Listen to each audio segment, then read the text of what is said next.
je dirais surtout qu'il faut qu'il pense, hein, qu'il faut qu'il sache ce que c'est que le déclic. Il y a ce qu'on appelle le déclic. Le déclic commence tout simplement par la volonté de devenir entrepreneur. D'accord? Ils ont leur projet, ils ont le projet, ils ont le budget. Mais la plupart du gens, les gens ont envie de faire gros en même temps. Je ne pense pas que vraiment, si je voulais attendre de démarrer gros, je ne pourrais pas. Je ne pourrais pas. Je ne serais même pas là où je suis aujourd'hui. Programmez votre projet. Redétaillez précisément le projet. Vous avez le projet d'ensemble. Ça, c'est la finalité. C'est ce que vous voulez faire. Bon, maintenant, refaites un projet démarrage. Faites le projet qui amène au projet. Exactement. Faites le projet qui amène au projet. Aujourd'hui, je suis dans l'atelier d'un entrepreneur togolais qui s'est lancé dans le recyclage de pneus il y a de cela quelques années. Alors, aujourd'hui, je suis sur les lieux. J'aimerais l'interviewer pour qu'ensemble, qu'il puisse partager son expérience entrepreneuriale avec vous. Alors, si c'est pour la première fois que tu me découvres sur cette chaîne, moi c'est Lucien Akpeli, je suis entrepreneur agroéconomiste. Sur la chaîne, nous parlons de l'entrepreneuriat, de l'investissement, de l'éducation financière et du mindset. Alors, si tu n'es pas encore abonné à la chaîne, n'hésite pas à le faire en cliquant le bouton rouge en dessous de la vidéo et surtout, active la cloche de notification pour être averti de l'apparition de nos prochaines publications. Pour soutenir cette chaîne, n'oublie pas de liker et surtout de partager cette vidéo à la fin.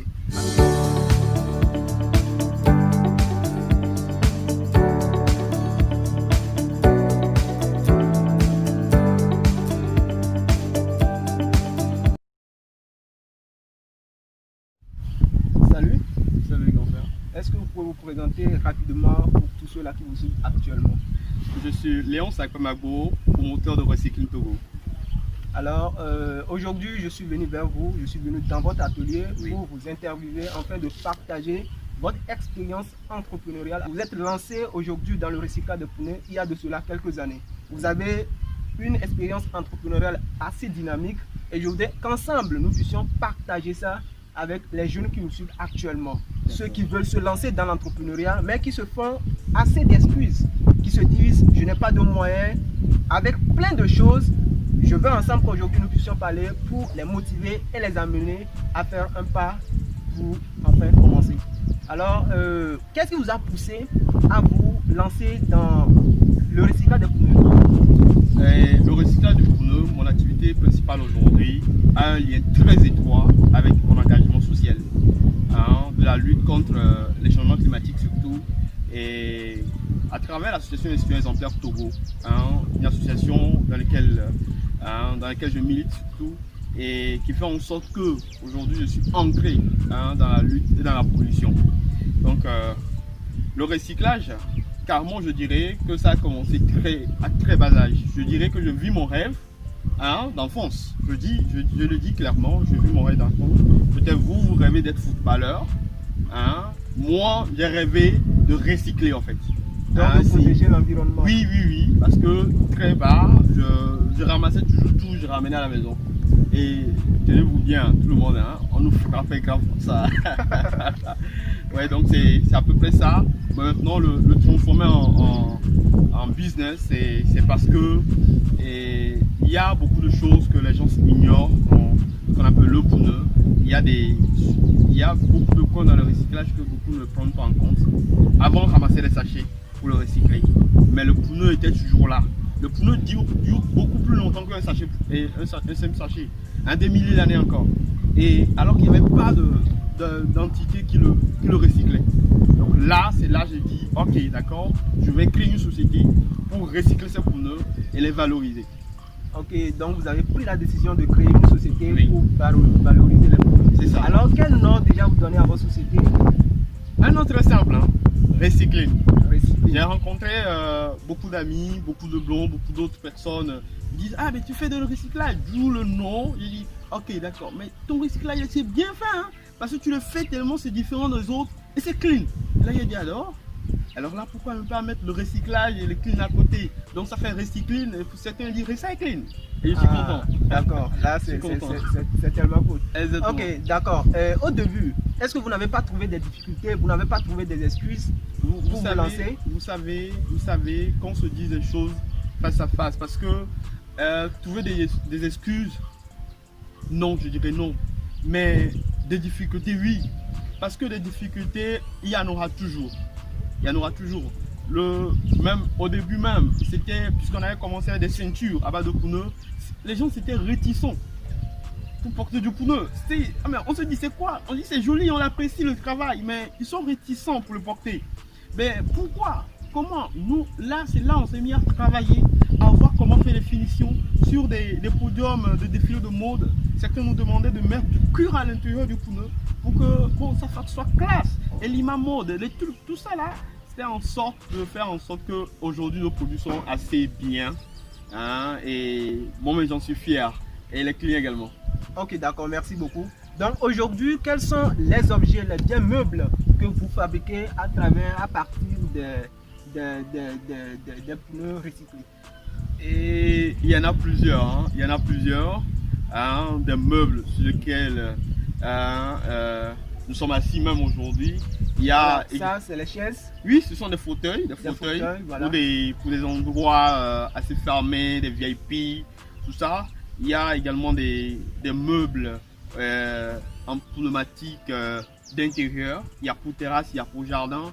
Hein, un coucou spécial à la PM, nouvelle vice-premier ministre, qui a également eu l'aimabilité d'avoir ces meubles chez elle à la maison. Ça veut dire vraiment que beaucoup s'engagent maintenant. Donc, comme une petite information, on avait prévu faire l'interview là, ça fait très longtemps, ça fait déjà 3 mois. Oui. Et le jour que j'étais venu, c'était le jour où la TVT, la télévision togolaise, était venue pour les reportages. Donc, on n'avait pas eu l'occasion de le faire. Donc, je pense que c'est à travers cela que le Premier ministre, ou bien le ministre... Non, en fait, et je dirais carrément qu'il faut oser. Il faut oser.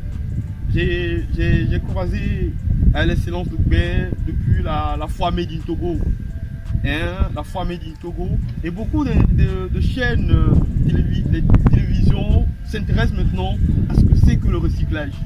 Et ça fait la deuxième ou la troisième fois que j'interviens sur la chaîne nationale. Donc, je pense qu'il y a beaucoup de personnes qui me connaissent déjà. Ceux qui ne me connaissent pas, je pense qu'il y a encore du chemin à faire, je sais quand même, mais on avance. Ok, d'accord. Merci beaucoup. Et maintenant, est-ce que les gens s'intéressent vraiment à tout ce que vous faites? À part ces autorités, est-ce que les gens, comment vous faites pour commercialiser vos produits, tout ce que vous fabriquez, comment vous faites pour les commercialiser? Il y a l'adage chez nous en éveil qui dit, je vais le dire en éveil d'abord, et après je vais l'expliquer en français. Voilà. Chez nous on dit, et nous jouons même en harmonie. C'est-à-dire quelque chose qui te plaît, quelque chose dans lequel tu es engagé. Les difficultés ne peuvent pas te retenir à ne pas le faire. Hein, parce que si tu as envie de manger du chouchou tout à l'heure, quel que soit le coût de ce chouchou, c'est ce dont tu as envie et tu vas le manger. Voilà, d'accord? Donc nos projets doivent être comme ça. Hein, pour pouvoir commercialiser mes produits, j'ai eu des difficultés. C'est pas seulement ces autorités, ils ont donné un coup de pouce vraiment, une notoriété sur le domaine du recyclage pneumatique aujourd'hui au Togo, mais aujourd'hui dans beaucoup d'autres sociétés, dans des services comme tu vas dans des réservations de billets d'avion, dans les bars VIP, tout ça, tu vends mes meubles. Ça, ce sont pas les autorités, c'est la population qui s'intéresse peu à peu et très ardemment à ça en fait. Donc je peux dire aujourd'hui que vous êtes devenu un professionnel dans le domaine et vous n'avez pas assez de difficultés concernant la commercialisation par rapport à la commercialisation. Non, je ne dirais pas que je n'ai pas de difficultés, mais il y en a toujours, mais il faut les minimiser. Nous sommes aujourd'hui à un moment où maintenant il faut convaincre l'autre pour qu'il sache que ce que beaucoup délaissent. Moi je le connais est l'or noir pour moi. Donc le commercialiser c'est maintenant je les achète, je les vends. Je suis en train de créer un point où il faut changer le pneu directement chez nous. Wow. Donc il faut voir que nous faisons tout pour que ça marche. Et ça marche. Ok, donc est-ce que vous le faites sur commande ou bien vous faites ça déposer et les gens viennent payer? C'est sur commande. Il y a des modèles, quand tu vas, il y a le modèle doc. Il y a un modèle assez spécial que vous aurez surtout très bientôt. Qui sont des modèles typiquement, quand la personne appelle, la personne dit je veux que mon membres soit flexible, soit relax, soit médical. Mais médical parce que il y a certains docteurs qui envoient des patients qui ont des maux d'eau. Et parce que quand ils s'assiedent dans des meubles en pneus, ça tient la personne droit. Sûrement dans la vidéo, vous me voyez, je suis bien droit. Ça fait en sorte que quand vous êtes assis bien droit, ça permet à ce que votre colonne de terre est également droite.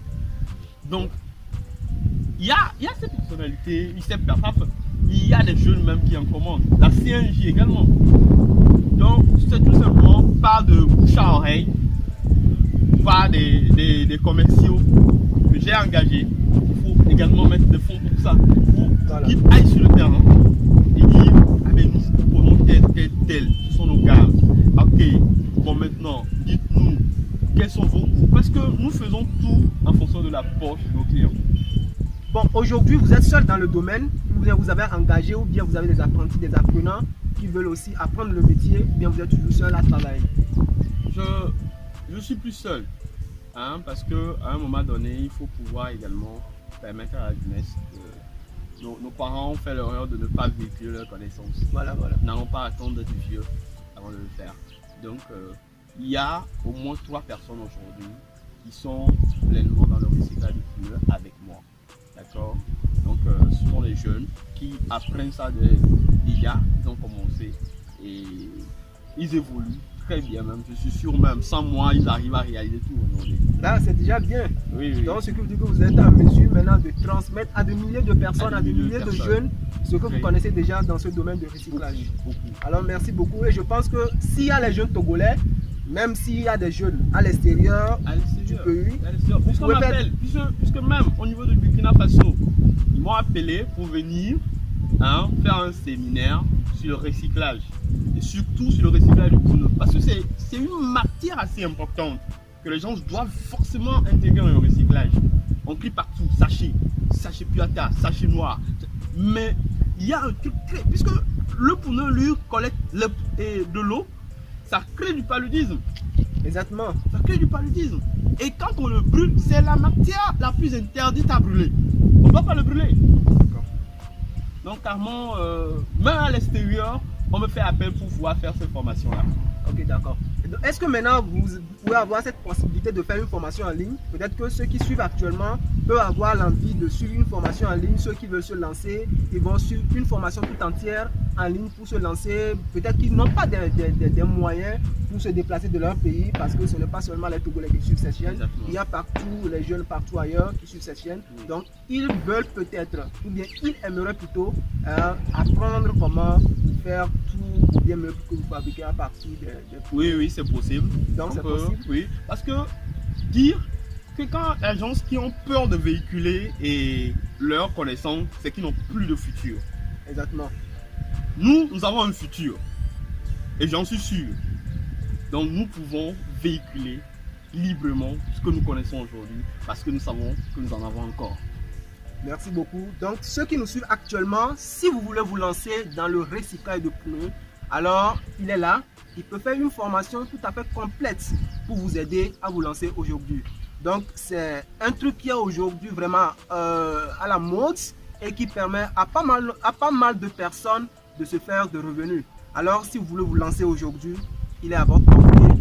Il suffit seulement de dire ça dans les commentaires, ou bien je vais laisser mon email dans la description de la vidéo. Écrivez-moi et facilement on saura quoi faire pour que vous puissiez vous aussi vous lancer. Alors vous avez commencé cela, ça fait déjà combien d'années? Je suis dans ma 5e année. 5e année? Waouh! Donc ce qui veut dire que vous êtes un professionnel. Oui, puisqu'on a une expérience.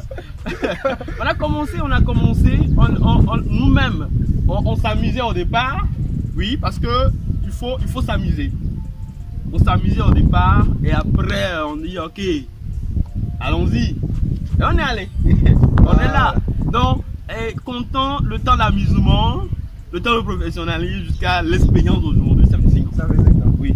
Donc aujourd'hui, c'est la seule activité ou bien c'est la seule activité que vous faites aujourd'hui ou bien vous faites encore autre chose? On a plusieurs choses maintenant que nous recyclons. Même les palettes.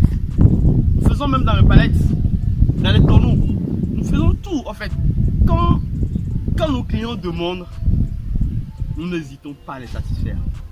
Quelle que soit la matière qu'ils nous donnent pour recycler. Même si on ne l'a jamais essayé, nous réfléchissons comment ensemble faire en sorte. Puisqu'une dame la dernière fois, elle avait un truc de fit eau qu'elle n'utilise plus. Et puis elle dit s'il n'y a pas possibilité de le faire en aquarium. On va réfléchir, on va voir. Finalement on l'a fait. Donc à tout instant, tous les jours, vous devez faire recourir à des innovations, vous devez réfléchir pour vraiment adapter les pneus à la réalité ou bien à toute chose que quelqu'un aimerait. C'est ça.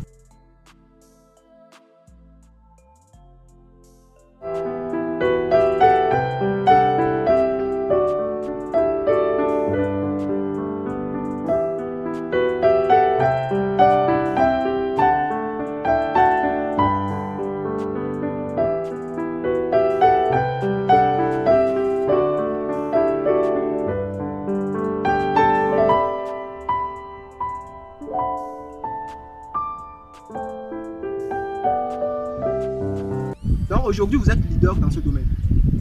Même la télévision togolaise est venue vers vous plus de 3 fois.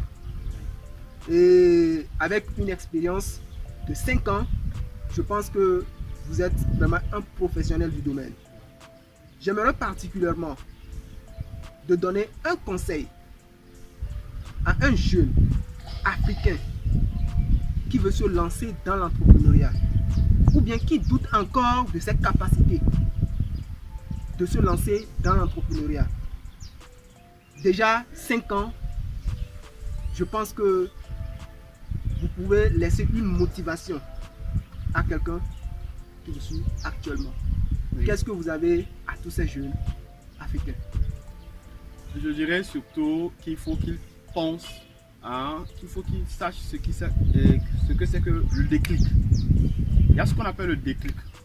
Le déclic commence tout simplement par la volonté de devenir entrepreneur. D'accord? Ils ont leur projet, ils ont le projet, ils ont le budget. Mais la plupart du temps, les gens ont envie de faire gros en même temps. Je ne pense pas que vraiment, si je voulais attendre de démarrer gros, je ne pourrais pas. Je ne pourrais pas. Je ne serais même pas là où je suis aujourd'hui.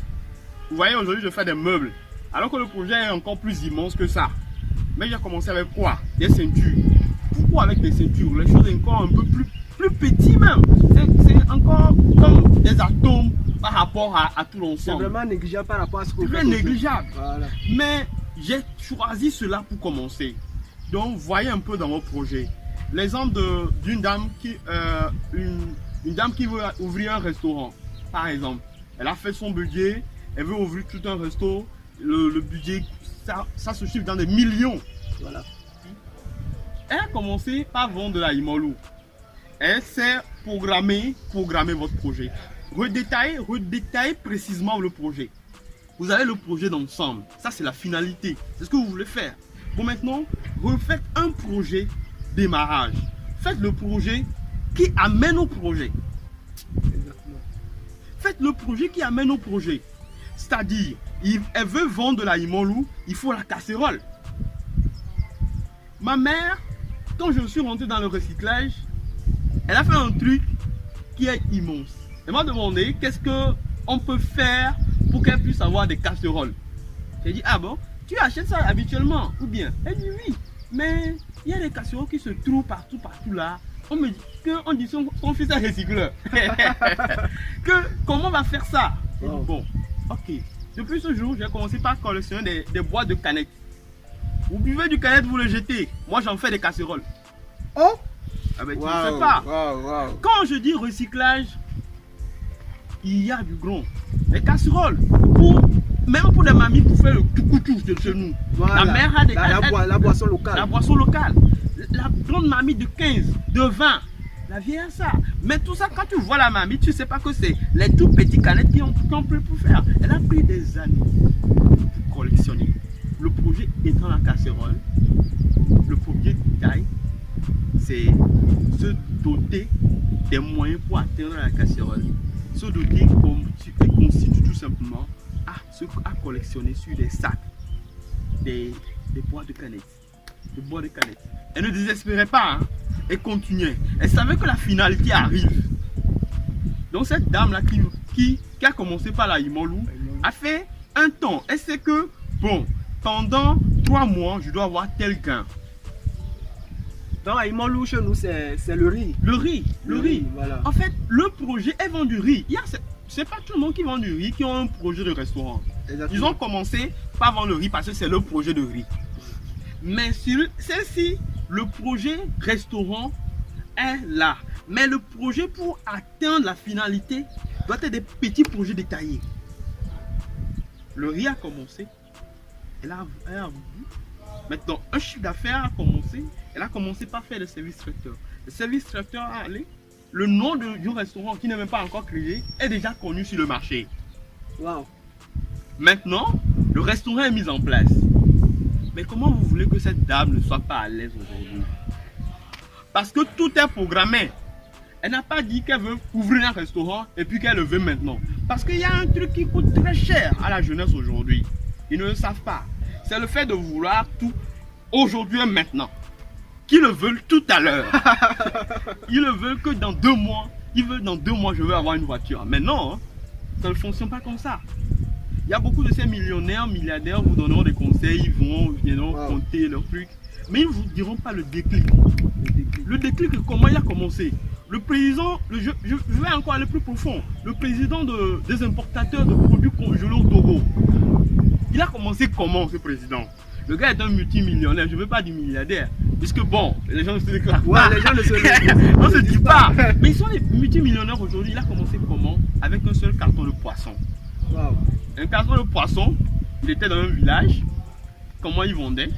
Il venait à Lomé, il prenait un carton. Le projet, c'est qu'il veut avoir un frigo. Mais il n'a pas l'argent pour le congélateur. Il est élève. Il n'a pas l'argent pour le congélateur. Le projet est bel et bien là. Vous avez vos projets. Mais détaillez, commencez par redétailler, morcelez votre projet. Il y a le projet, mettez comme avant le feu rouge, il y a le feu orange. Vous savez ça, n'est-ce pas? Donc il faut passer par le feu orange avant d'arriver au feu rouge. Wow. Parce que si vous voulez arriver en même temps directement là, eh bien, ça va se casser. La voiture va éclabousser. Parce que le gars, il a commencé par prendre des cartons de poisson. Il prenait un carton chaque semaine. Il prenait un carton. Il a cherché un petit frigo qui était gâté. Il était gâté même. Gâté, il y avait du glaçon qu'il mettait. Un jour, il est arrivé chez le gars qui prend le poisson. Le gars dit, bon, maintenant je te donne plus un carton. Tu dois prendre 10, sinon je ne te vends pas. Ah, mais il a supplié par tous les moyens, qui n'a pas les moyens là. Il y a le problème de moyens qui gêne la jeunesse aujourd'hui. Ils n'ont pas le moyen pour réaliser ça. Mais débutez. Vous irez à la banque pour placer de l'argent, ils vont demander quelles sont les garanties. Avez-vous débuté? Vous demandez au FAEJ aujourd'hui, FNFI ou bien tout ça, vous faites un budget de 15 millions, ils vous donneront 3 millions. Vous allez vous dire, bon, pourquoi? Mais c'est juste parce que quand on te donne 15 millions tout à l'heure, tu vas payer ta voiture dedans. Les gens qui n'ont pas encore eu cette mentalité d'entrepreneur qui est bien figée. Donc, il a pris les 10 cartons. Dans la même journée, arrivé au village, il y avait des dames, des coiffeuses qui devaient faire des libérations de leurs apprentis. Ils sont venus, ils ont bloqué les 10 cartons. Là, l'affaire devient rentable. Du coup, il faut payer un gros frigo. Là, il faut prendre plus que maintenant, puisque les gens connaissent maintenant celui. Alors, tu vas voir que ce gars-là maintenant, on va dire qu'il a eu l'opportunité, la chance. Mais la chance là, on prépare. Il faut être préparé avant que la chance ne vienne. C'est un processus. C'est un processus. Donc ce processus-là, je demande à la jeunesse aujourd'hui de suivre ce processus. Étape par étape, ils arriveront. Parce que quand ils veulent forcer à avoir leur projet ici et maintenant, ça coûte très cher, ça coûte la peau des fesses et ne peut pas se l'enlever. Donc, vaut mieux qu'ils morcellent leur projet et ils vont peu à peu. L'entrepreneur, c'est le risque. Mais quand tu as cette vision, je pense qu'un risque ne peut rien. Parce que en allant jouer au ballon, je prends les exemples terre à terre. Voilà. En allant jouer au ballon, tu es sûr que peut-être qu'un défenseur peut te heurter. Tu peux tomber à terre. Voilà. En courant, il y a des risques. Sauf que à chaque niveau, il faut les risques deviennent importants. Mais quand tu es engagé, je pense que ça va. Donc, je demande à chaque jeune aujourd'hui de faire un bilan d'avant et de demain.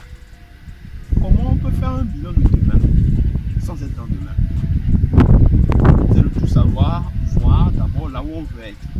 Quand tu sais là où tu veux être demain, si tu sais que ton salaire peut t'amener là-bas, tout concerne la vision. Si ton salaire t'arrive à t'amener là-bas, alors reste là-bas. Mais si tu penses que bon, tu veux être comme ton boss, tu veux qu'on ait la même voiture que lui, tu veux aller à Dubaï en pleine année, aller rester dans un resto, des hôtels, sans rien faire pendant un mois ou bien des années, là je pense que tu dois devenir entrepreneur. Et moi je suis entrepreneur, je suis accordé ça. Parce que j'adore la liberté, j'aime l'argent que ça me procure et c'est mieux. Merci beaucoup pour l'interpellation. Alors aujourd'hui, je pense qu'il est vraiment temps. Si aujourd'hui tu as un projet et que tu peux te lancer dans l'entrepreneuriat, il n'est pas temps de se faire de l'espace. Mon moment était hier et aujourd'hui, tu ne dois plus rater l'occasion de te lancer. La meilleure chose à faire, c'est d'oser, c'est de passer à l'action. Et lorsque tu passeras à l'action, tu trouveras la motivation nécessaire qui te permettra d'atteindre tes objectifs. Alors nous remercions beaucoup cet entrepreneur qui nous a partagé beaucoup de choses. Alors pour ceux-là qui veulent se faire former, dites-nous ça dans les commentaires. Je vais laisser mon lien dans la description ou bien vous pouvez nous écrire directement à travers mon email et on saura qu'est-ce qu'il faut faire. Même si vous n'êtes pas au pays, vous n'êtes pas ici au Togo, nous allons faire une formation. Je pense que la formation serait tout à fait claire, même si vous êtes à distance, pour que vous puissiez vous lancer véritablement dans ce domaine très prometteur.